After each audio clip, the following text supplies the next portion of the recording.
সাথেই বানিয়ে নিলাম হোটেলের মতো করে একদম পারফেক্ট মিষ্টি দই রেসিপি, তাও আবার মাত্র 30 মিনিটে। ভাবা যায়? বিশ্বাস করুন কিংবা না করুন, এটাই সত্যি, এটাই বাস্তব। দইয়ের হাঁড়িতে হাফ কাপ মতো দই বেঁচে গেছে, আমি বাটিতে উঠিয়ে নিব আর আমার হাত ক্লিন করে অবশিষ্ট দই হাঁড়ির চারিপাশে লাগিয়ে নিলাম। এখন 1 লিটার দুধ জাল করে নিব।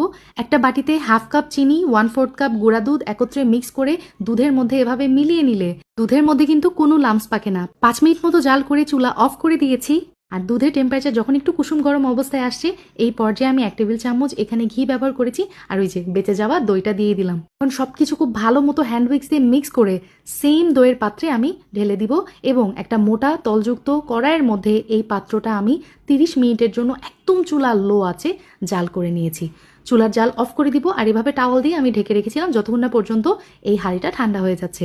2 ঘন্টার জন্য ফ্রিজে রেখে আপনাদেরকে দেখিয়ে দিচ্ছি কতটা পারফেক্ট হয়েছে আমার মিষ্টি দই। আলহামদুলিল্লাহ, বাসায় ট্রাই করতে পারেন।